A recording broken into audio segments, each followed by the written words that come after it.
दोस्तों साथियों जीए सिंध पाण गुज़िरियल ॾींहंनि खां ॻाल्हाईंदा रहिया आहियूं बहिरिया जे बारे में या गुफ़्तगू कंदा रहिया आहियूं त बहिरिया टाउन हिकिड़ो मंसूबो न आहे, रुॻो हिकिड़ी का सोसाइटी न आहे, पर इहा सिंध जे धरतीअ ते सिंध जे ज़मीन ते जेका यलगार आहे, जेको कब्ज़े जो हिकिड़ो वसी मंसूबो आहे, उन जो मोह आयो, उन जो इहो मुख्य मोर्चो आहे, उन यलगार जे ख़िलाफ़ु जेका सिंधी माण्हुनि जी मज़ाहिमत आहे।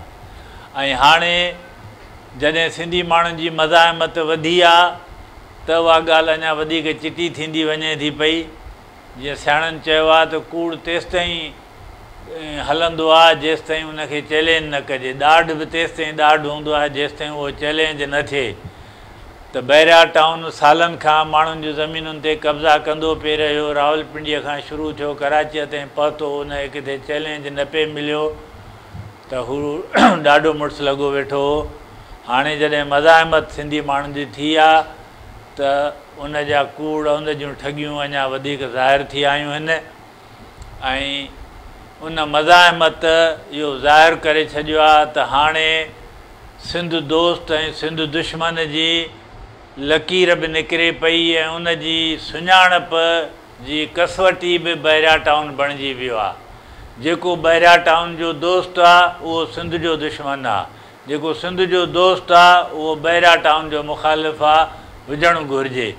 ऐं इहा जेका लकीर निकिरण आहे इन जी ज़रूरत तमामु घणे अरसे खां महसूसु थींदी हुई, छाकाणि त सच ऐं कूड़, हक़ ऐं नाहक, दोस्त ऐं दुश्मन, वतन दोस्त ऐं गदार जे विच में लकीर जंग जे फ़ैसिले जे लाइ इंतिहाई अहम हूंदी आहे। ऐं इन लकीर खे चिटो करण में कल्ह खां जिन दोस्तनि, जिन साफ़िन पेशरफ़्त कई आहे, मां उन्हनि खे ॿिन्ही हथनि सां सलाम करियां थो।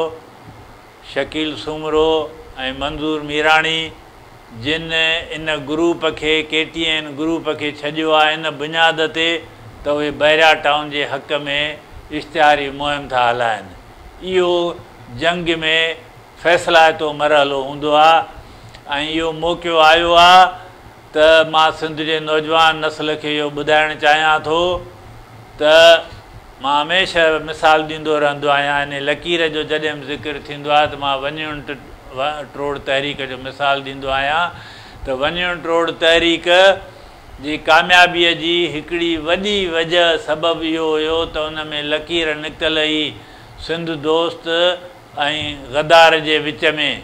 ऐं उन वक़्तु जेका गदारनि जी लिस्ट हुई, अयूब खोड़ो, अली मोहम्मद राशिदी ऐं 3 नंबर उन में नालो जेको काज़ी अकबर जो ईंदो हुयो गदारनि जी लिस्ट में, त अॼु उन जो ई औलाद जेको आहे उहो पंहिंजे उन गदारीअ वारी रवायत खे वरी दोहिरायो आहे त सिंध जे माण्हुनि बि पंहिंजे वतन दोस्तीअ जी रवायत खे दोहिरायो आहे।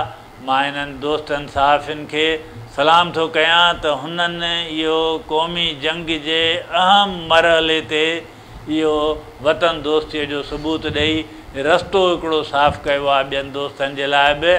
ऐं हाणे मूंखे उमेदु आहे त इन रस्ते ते सिंधी क़ौम जंहिं ते हली पई आहे इनखे कोई न रोके सघंदो।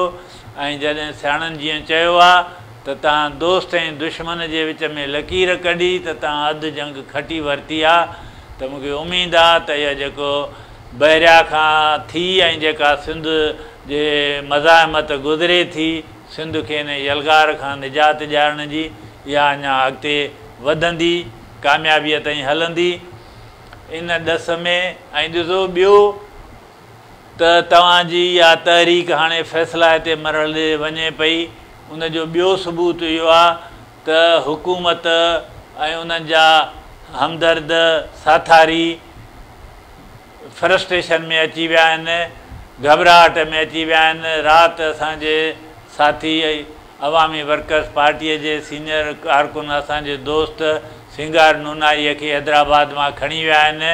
असां सम्झूं था त इहो 27 जून जी जेका जदोजहद आहे, जेका सिंध इंडियन राइट्स अलायंस जी शुरू कयल हुई, जंहिंमें सिंध प्रोग्रेसिव कमेटी भरपूर हिसो वठे पई, जंहिंमें अवामी वर्कर्स पार्टी सॼे पाकिस्तान में उनजी सपोर्ट करे पई।